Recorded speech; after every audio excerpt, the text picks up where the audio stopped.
The last principle we'll introduce this week is the principle of trade, particularly that trade benefits everyone. And again, this principle has to do with the actions of all individuals. The first few principles we did has to do with the actions of individual people. And then the last two principles we've done has to do with the effects of people interacting with each other. Now, there's two main major benefits of why trade is good, or why trade benefits people. The first one has to do with specialization, so it's not that difficult to understand holistically. Again, let's explain it with an example. Say that you have a friend and you guys are going to organize a birthday party for a third person. And let's assume that you, the person kind of like the lead organizer, you're very good at cooking. You cook very well and very fast. And you're also very good at cleaning the house. You clean the house very good and very fast. And these are the main two things you have to do to organize this party. You have to cook food for your friends, and you have to clean the house so people find the house clean when they come to visit the house. Now, your friend here, John or Roger, whoever, is going to help you, or is offering to help, but he's actually very bad at both things. He's actually not, he cooks okay, but he cooks very slowly, and he's also not very good at cleaning the house. Particularly, he takes a long time to clean the house. The question is, you have only 2 hours to plan this party. Should you actually accept the offer that John is giving you? Now, a lot of people at first sight will say, well, clearly no, because why would I spend time, why would I spend my, if John is not as good as I am at doing both things, I'll probably not gain anything letting him help him. But that's not, if you think about it, that's not the best answer, because the best answer will be that since your time is limited, you probably should spend the time doing that thing that you're even better at, and let John do the other thing. Meaning that, say you probably, you're very good at cooking and you're very good at cleaning, but most likely you're better at cooking than you are cleaning, or better at cleaning than you're cooking, right? Among yourself, you're probably better at one of those two things, right? So suppose that you're actually a great cook and you clean well, but you're not as good at cleaning as you are at cooking. Wouldn't it be better if you spend your time cooking? That way you can make the most. People will eat the best food and really fast. And then John has the 2 hours to clean. So he can be slow, but he has the 2 hours to clean. So now you have your 2 hours that you can spend then completely on the thing that you are the best. And John takes a little more time, but he has the 2 hours to do it. So if both of you do the things in together, the house will be clean and people will eat the best food. If only you have to do it, then people will not eat as good food, because you're going to have to sacrifice some cooking for cleaning, right? And the house will be clean probably the same way. So because specialization is that way, we usually always benefit when we trade with people. This is a reason that you could think that yourself as a good writer, or a good or someone who actually, if someone teach you how to make a shirt, you're probably very good at it.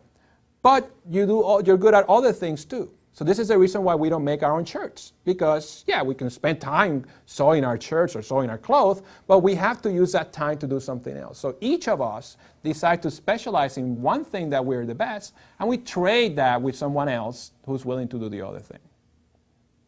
So specialization and trade always benefit, because we all have our own individual things that we're good at, and we like to specialize in those things because we can do the most doing those things. The second reason why trade increases benefits for everyone is because every time we make a trade with someone else, we actually trade because we actually want what the other person has, and we're willing to give up something that we have. And when that happens, there's value created. Automatically, there's value created, there's happiness in society.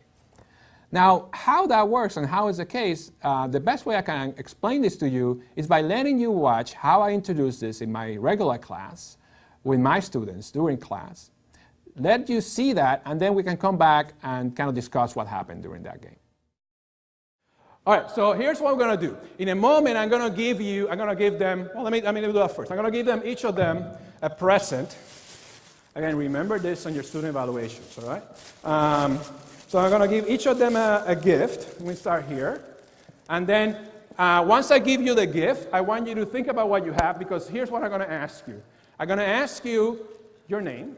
I'm going to ask you to describe the gift you got to the class. And then I'm going to ask you to give a number from 1 to 10 to the gift you have. 10, I really, really like this. 1, this is crap. I don't like it at all, right? So when I give you the gift, think about the number you want to give it. All right, here you go. And that's yours. I have this nice thing for you here. Oh, this is nice, cute. And I have between, this one, you got the Vaseline here, nice. And then I'm going to start here. This is all the gifts are very random. You got that.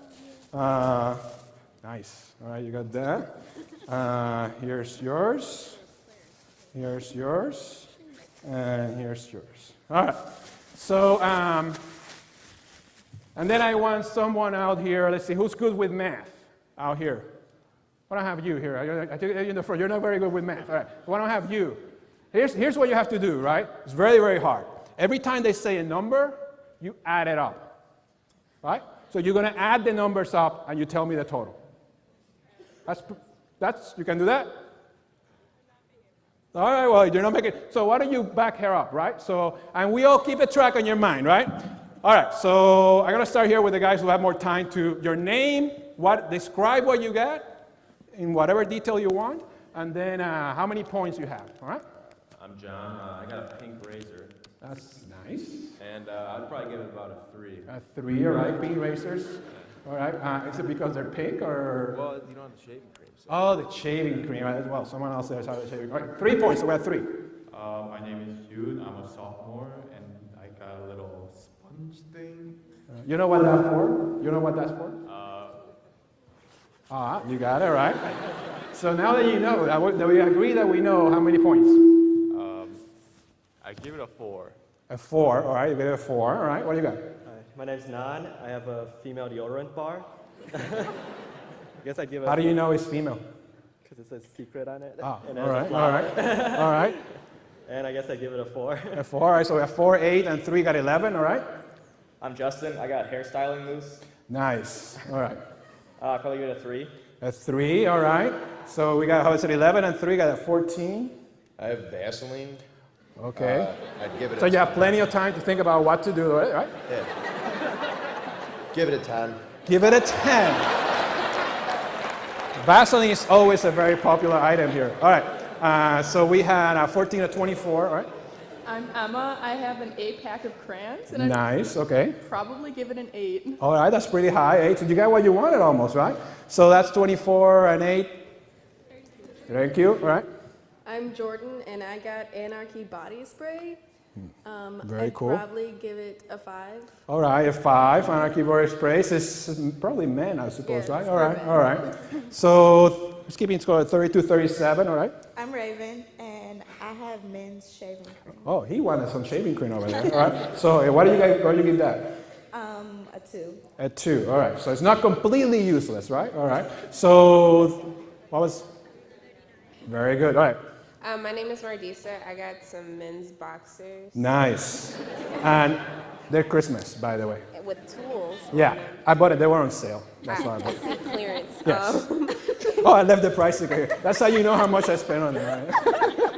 I give it a 2. All right, a 2, not really useless. And what's the score today so far? 41. I'm Melissa, and I got little gift bags. Okay. It says love. It says love. Yeah, it does says love, right? I gave it a 6 because Valentine's Day is coming. And you can, it's better when you get something that says love, but you can give it to someone too. All right. All right. So here's what the tally was. 47. So here's what I want you guys to do. I'm going to give you 30 seconds so you can trade your gift with someone else to see if you can get something better. All right? I'm going to give you 30 seconds, trade it, see if you can get rid of what you have, particularly those who give low numbers, and then I'll ask you again. All right, so go for it.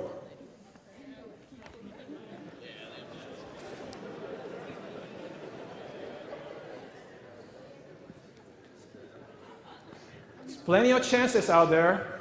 The guy with a pink razor got rid of it, all right?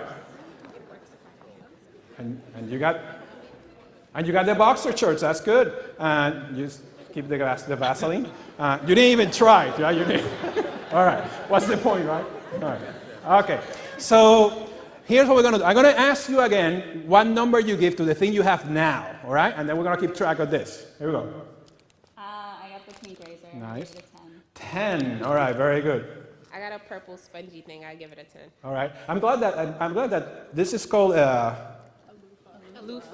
so that way we're not calling it a spongy thing. That's what I call it too, right? Spongy things. That's why I decided to give this so I can know how we call it, right? All right, so it was a 10, 10, 20. I have the styling mousse, and I'll give it out of 6. All right, so we got 26. I took the deodorant and I'd give it a 6. At 6, which is much better than before. So we have 26, 32.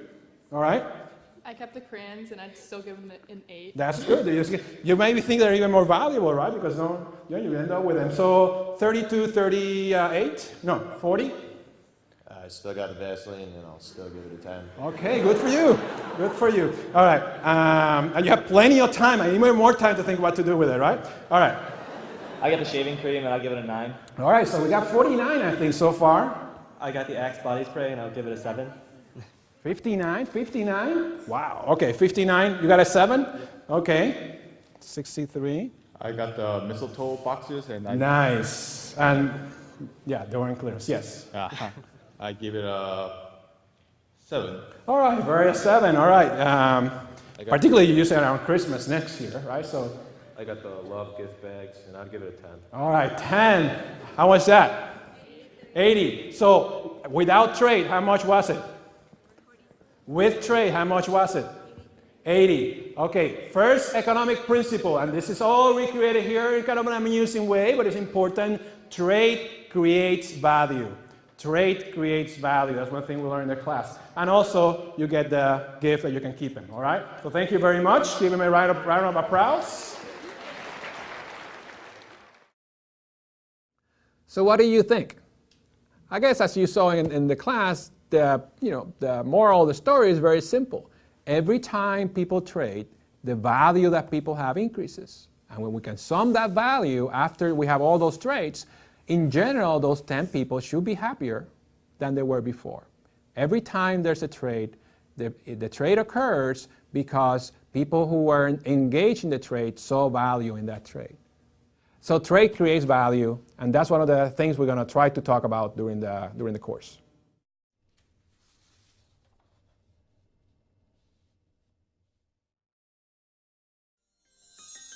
Produced by OCE Atlas Digital Media at the University of Illinois, Urbana-Champaign.